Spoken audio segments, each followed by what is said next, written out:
Hey everybody, good afternoon. Yes, it's afternoon where I'm at. So I slept really well last night, but I just kept thinking about all the different things we could talk about because there's so much I want to say.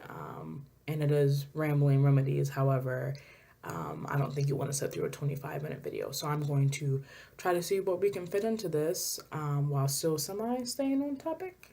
We'll definitely see how it goes. But today, what I wanted to talk to you about was PTSD. So PTSD stands for post traumatic stress disorder. I was diagnosed later in college with PTSD, specifically rape trauma syndrome, which basically is just a branch of PTSD specific to the assaults that happened to me. Um, and when we talk about PTSD, a lot of times you kind of think of it in a military sense. So think American Sniper. Think of you get this vet, who goes off to war and they do their job well, but it's a whole different, way of living in war versus civilian life. So then they come back to civilian life and they have a very hard time getting back into it because their brain hasn't really adjusted to the fact that they're no longer in war. That is what it's like with rape trauma syndrome at the same time. My brain, I can logically tell myself that I'm not in those situations, but when it comes to acting, my brain is programmed to survive in a lot of ways. And that was very hard for me because I am at a point now where I'm really ready to get back into dating. I have attempted one relationship since then, and it felt miserably because I was very toxic. And I was still very much active in a lot of my traumas. And it doesn't matter that I didn't share it with that person.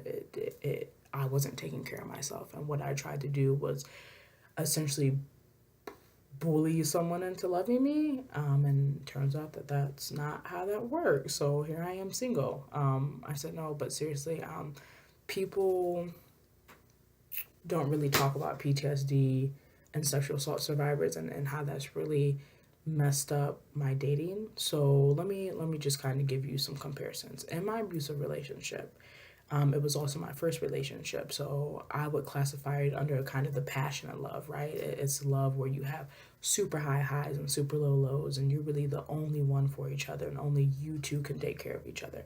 Very emotional. Even from the first night when he asked me out, I broke down and had told him about my assault just a year prior, and he broke down, and it was the I'll take care of you if you take care of me, that whole thing. Which is not necessarily healthy. I think that it's totally okay to tell somebody things have happened to you, but when you have that much emotionality in it, it's usually kind of a red flag, which I learned throughout the 2 years of dating him. But that was the way that my relationship worked. And then I tried to get into a relationship with a healthy person and realized that extremes are not a baseline. You have a baseline of communication with each other, not only communicating with each other, but face to face communication. Um, my ex boyfriend and I really, even though we lived together, we really mainly talked through text. Anytime there was an actual problem, it was a text message. But it wasn't just one text message, it was 15. So I would be at work and my phone would just be going off and we'd be into fights, right? We never fought fair. That is another thing that I learned in trying to get into a relationship that is kind of part of being healthy. It's not the fact that you're fighting, but it's how you fight. And I'm not used to fighting fair. So I, got back out here thinking, okay, it's completely normal for me to send a 15-page text at 7 a.m. in the morning. Not realizing that people usually don't want to wake up to that because there's an emotional overload aspect to it. I know it would, at the point that I am right now, I would personally be put off, like, what the hell are you doing? Like, I just woke up. I don't have the emotionality for this. But I did it all the time because that's how me and my ex boyfriend communicated. Manipulation is really big for me. Don't let the face fool you. I'm a super mass manipulator, and I would love to say that it's all because of what happened to me, but some of it is just who I am as a person, and those situations just aggravated those parts of me. So being bullied into doing what I want you to do, again, something that I definitely had in my last relationship. In my abusive relationship, the gist that I can give you is that attention, affection, and love were withheld from me so that way I would do what he wanted me to do. It was getting to know someone and then knowing how they tick, but doing the complete opposite to make them do what you wanted them to do. So, it was not uncommon, for him to withhold love for me, whether that meant physically or, being affectionate in public, because he knew I craved it so much that if he held it from me, I would eventually do whatever it was he was asking of me. So, I get back in there to civilian dating, and I'm having a super tough time because when someone's not doing what I want them to do, I automatically go into bully mode. Again, I would love to tell you that that all happened after the assault, but I've always been kind of a bully too. I know this can be deceiving. But I would try to emotionally overload this person in an attempt to bully him to do what I wanted him to do, because it was almost like a challenge. I, as he put it, take up a lot of space. And I've always been that type of person. I have a very big personality. I'm that person who kind of walks in the room and you just sense that they're there. Even when I'm trying to be like cool and low key, people just kind of feel my energy. And I like it. I think it's really a strength of mine, but I've definitely not always used it for good. So I would use that energy. I would use that space to kind of, like I said, bully someone into doing what I wanted. I will not lie to you and say that I didn't know that was wrong. That would be very ignorant of me, and just really me straight ass lying to you. I know that you shouldn't bully people into liking you. I know that you shouldn't manipulate people. But what people don't talk about is there still is a very valid component in the fact that that is how the only relationship I have had worked.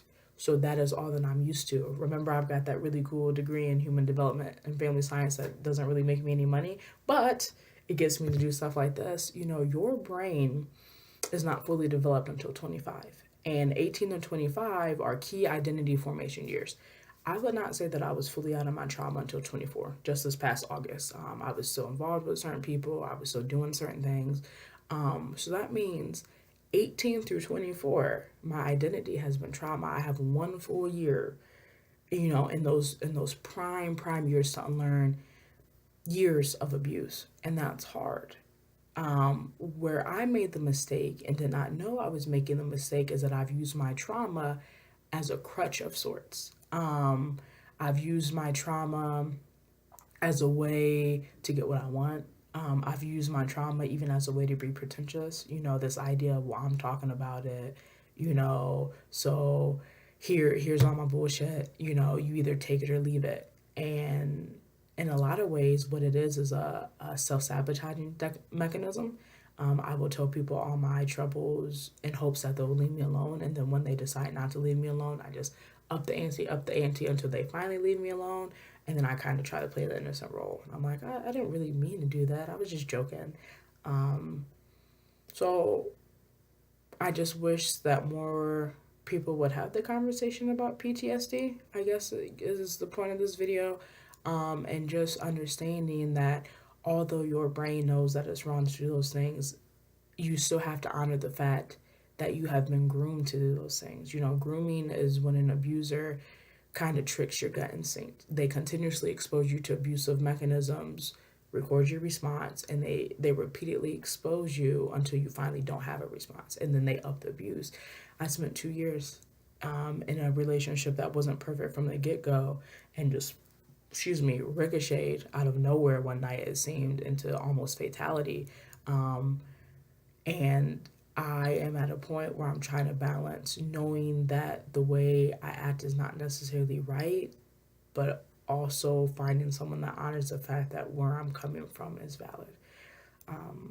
So I guess my question to you all is, if you have been diagnosed with PTSD, how do you find ways around navigating the world?